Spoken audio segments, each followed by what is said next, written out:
Haleluja, pred nami je najboljši čas našega življenja. Jezus prihaja nazaj, narodi se tresajo, stvari se spreminjajo, zelo apokaliptično vse skupaj. In lahko se samo veselimo, da imamo takšno trdno sidro za naše duše v Božji besedi. Haleluja. In v Jezusovih zapovedih, ker nam je on zapustil, da lahko sledimo. In poglejmo si danes 48. njegovo v Mateju 28:19.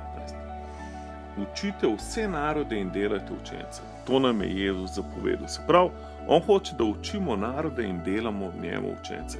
V Mateju 28:19. Pojdite torej in naredite vse narode za moje učence.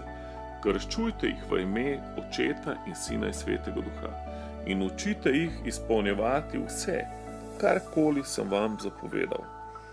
Se pravi, tukaj gre za zavedanje, da nismo poklicani samo, da hranimo ljudi, kjer živimo, ampak smo poklicani, da učimo ostale narode resnice Kristusovih zapovedi, ki jim lahko prinesejo blagoslov. Vsak od nas igra vlogo v delanju učencev iz narodov. Voditeljem narodov lahko služimo s tem, da uzdravljamo bolezni naroda. In delati učence pomeni, da najdeš problem situacije in postaneš rešitev. To je ena od stvari, ki je zelo pomembna. Se pravi, vedno razmišljaj, kjerokoli službo imaš. Recimo, da si učitelj v šoli. Tvoja glavna naloga ni, da učiš svoj predmet, ampak da delaš učence iz teh učencev. Prav, če si ti prodajalec, tvoja naloga ni, da prodaš svoj izdelek. To je pač uradna naloga, ampak v bistvu vse skupaj samo je hobi, ker tvoja glavna naloga je, da delaš učence. Se pravi, karkoli delaš, kjerkoli je tvoja izobrazba, zraven deliš učence. In kako delaš učence? Tako, da si ti učence. Tako da ti živiš po principih Božjega kraljestva, da vsak dan preživljaš nekaj časa z Bogom v molitvi, v besedi in potem usklajuješ svoje življenje v skladu s tem, kar si prebral in kar si molil. In kaj se ti zgodi? Potem s tem stilom življenja vplivaš na svet okoli sebe. In ni lepšega, kakor ko vidiš, da si še na koga drugega vplival, da se še na njih prenaša to, kar je tebi Bog naučil in kar si se naučil drugih. Haleluja. In kaj se potem zgodi? Je žetev, haleluja. Dost večja žetev, kakor na največjih evangelizacijah.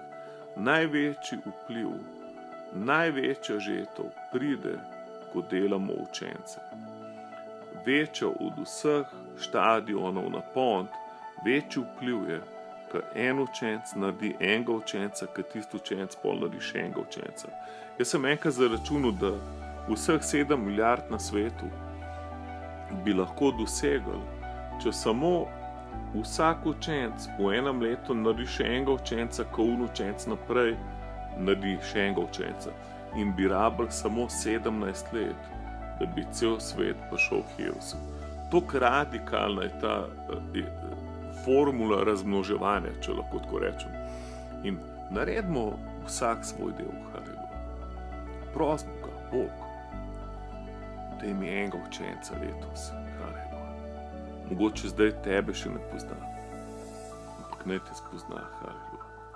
Mogoče je že sprejel Jezus, ampak še ni tvoj učenec. Pomagaj mi, Gospod, daj mi breme na srce, da naredim letos vsaj enega učenca. Jaz mislim, da je to isto, kakor imamo molitev vere za svoje finančne potrebe, za svoje zdravje, za zmago v svojem življenju. Imejmo še vero, da lahko naredimo kakšnega učenca. Haleluja. Bodite blagoslovljeni, Gospod je z vami. Vedno, vse posod, do konca sveta. Amen.